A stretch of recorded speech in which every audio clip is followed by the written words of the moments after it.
నమస్తే. ఎంటీఆర్ మసాలా అభిరుచికి స్వాగతం సుస్వాగతం. మీరు కోరే వంటలతో పాటు మీకు తెలిసిన వంటల్ని కూడా అందరికీ పరిచయం చేస్తోంది మీ ఎంటీఆర్ మసాలా అభిరుచి.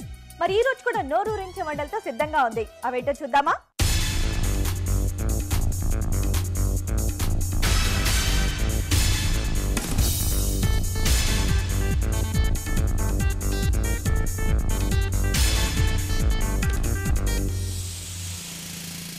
మన ఫస్ట్ సెగ్మెంట్ వంటలు పిండి వంటలు.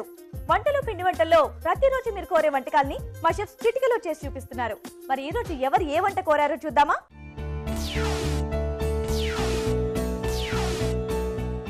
హాయ్ రాజు గారు. హలో అండి. బాగున్నారా? బాగున్నాండి. సో ఈ రోజు మనం సెలెక్ట్ చేసిన వంట ఏంటో చూద్దామండి. ఓకే, గాయత్రి దేవి అల్లం పెసరచారు ఎలా తయారు చేసుకోవాలో చేసి చూపిస్తారా అని చెప్పేసి కోరారు. అల్లం పెసరచార చేసుకుంటూ ఉంటారా? చాలా తక్కువ కదా. చాలా బాగుంటుందా? సో అల్లం ఘాటు, పెసరపప్పు, కమ్మదనం ఈ రెండు కలిపి బాగుంటుంది అనుకుంటా. కొంచెం డిఫరెంట్ గా. సో ప్రాసెస్ మాత్రం మీరు మాకు చేసి చూపించాలి. తప్పకుండా అండి. ఓకే, మరి అల్లం పెసరచారుకి కావాల్సిన పదార్థాలు ఏంటో ఇప్పుడు చూద్దాం. అల్లం పెసరచారుకి కావాల్సిన పదార్థాలు: పెసరపప్పు పావు కప్పు, అల్లం తురుము 1 టేబుల్ స్పూను, ఉప్పు తగినంత, పచ్చిమిరపకాయలు 2, ఆవాలు 1/2 టీ స్పూను, జీలకర్ర 1/2 టీ స్పూను, నెయ్యి 1 టేబుల్ స్పూను.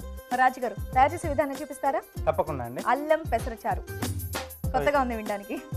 సో ఇక్కడ పెసరపప్పు ఏంటంటే మనం మెత్తగా ఉడికించుకోవాలి. ఓకే, బాగా మెత్తగా రావాలి. ఓకే, అలాగే ఈ పప్పుతో పాటు మనం అంటే వాటర్ కూడా యాడ్ చేసుకుంటాం కదా, ఆ నీరు కూడా మనం తీసి పెట్టుకుంటాం. సో ఉడికించిన వాటర్ ఏదైతే ఉందో స్టాక్ అది ఉంటుంది కదా, అది కూడా మనం ఇక్కడ వాడతాం. సో వింటర్ సీజన్ కాబట్టి కమ్మదనంతో పాటు కొంచెం ఘాటు కూడా యాడ్ చేస్తున్నారా? సో ఇక్కడ నేతితో పోపు పెట్టుకుంటున్నాం. నేతితోనా? అవునండి. ముందుగా పోపు, ఆవాలు, జీలకర్ర, పొడుగ్గా కట్ చేసుకున్న పచ్చిమిరపకాయలు, అల్లం తురుము. అల్లం తురుము ఒకవేళ అల్లం తురుము కాకపోతే అల్లం పేస్ట్ లా చేసి వేసుకోవచ్చా? వేసుకోవచ్చు. కొంచెం వాటర్ కంటెంట్ లా తీసుకొని వేసుకోవచ్చు. ఇది కాస్త వేగాలి. అవునా? మరి ఆలోపు ఒక చిట్కా చూస్తాం. ఓకే అండి. ఓకే అండి, మీ అందరి కోసం చిన్న చిట్కా. ఇప్పుడు మీకోసం మంచి బ్యూటీ టిప్. పెసరపిండి ఇంకా పచ్చిపాలు ఈ రెండింటిని కలిపి ఒంటికి నలుగు పెట్టుకుంటే ఒంట్లోని వేడి తగ్గి ఫ్రెష్గా హాయిగా అనిపిస్తుంది. చిట్కా చూసారు కదా? ఓకే అండి, సరిపోతుంది. ఓకే, మనం ఉడికించుకున్న పెసరపప్పు అంటే పేస్ట్ లా ఉడికించుకున్న పెసరపప్పు. అవునండి. వాటర్ అండి ఉడికించక మనం తీసుకున్నాం కదా, వేరు చేసాము. ఈ వాటర్ కూడా వేస్ట్ చేయకుండా ఇలానే యూజ్ చేసుకుంటాం అనమాట. సో ఆ పెసరపప్పు ఫ్లేవర్ ఎక్కడికి పోదు, ఇంకా ఇక్కడే ఉంటుంది. సో ఇది ఏంటంటే మనం సూప్ గా కూడా తీసుకోవచ్చు. ఇది సూప్ లా కూడా తీసుకోవచ్చు. ఓకే, లేదా అంటే రైస్ ఎక్కువగా అంటే మామూలుగా రైస్ గా తీసుకుంటాం కదా, సూప్ లా కూడా తీసుకోవచ్చు. ఓకే, కాస్త మనకు మరిగితే రెడీ అయిపోయింది. చాలా తక్కువ టైంలో అయిపోతుంది. ఓకే ఓకే అండి. ఈ వింటర్ సీజన్ లో ఇది కమ్మగా కొంచెం ఘాటుగా బాగుంటుంది కదండి. హ్యాపీగా వేడి వేడి అన్నంలో ఈ చారు వేసుకుని తింటే చివరగా రుచికి సరిపడా ఉప్పు. ఓకే అండి, రెడీ అండి.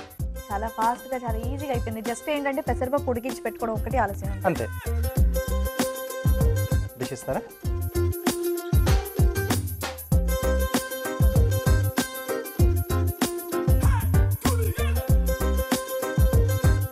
ఓకే అండి, చారు రెడీ.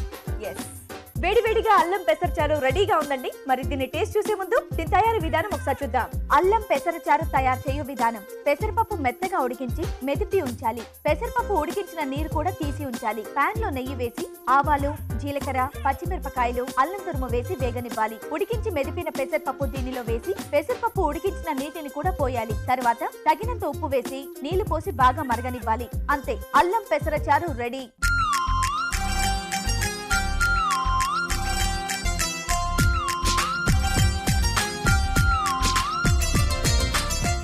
అల్లం పెసరచారు ఎలా తయారు చేసుకోవాలో చూసారు కదా. మరి దీని టేస్ట్ చూసి టేస్ట్ ఎలా ఉందో మీకు చెప్తాను. రాజు గారు టేస్ట్ చేద్దాం.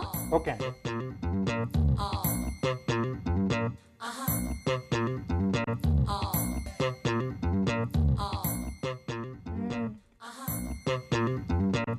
హాటుగా కమ్మగా చాలా బాగుందండి. మీరు అన్నట్టుగా అలా రైస్ లో తీసుకొని తినడమే కాదు, ఇలా డైరెక్ట్ గా తాగేయచ్చు కూడా.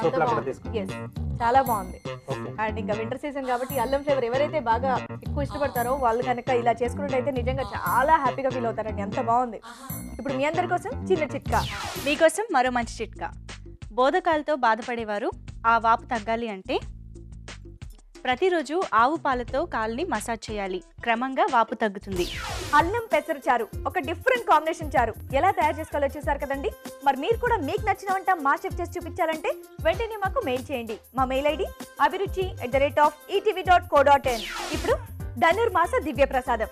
ప్రసాదం అనగానే మనకు గుర్తొచ్చేది పులిహోర. మరి ఈరోజు ఆవు పులిహోర చేసి చూపిస్తానంటున్నారు రాజు గారు. ఎలా తయారు చేసుకోవాలో అడిగి తెలుసుకుందామా?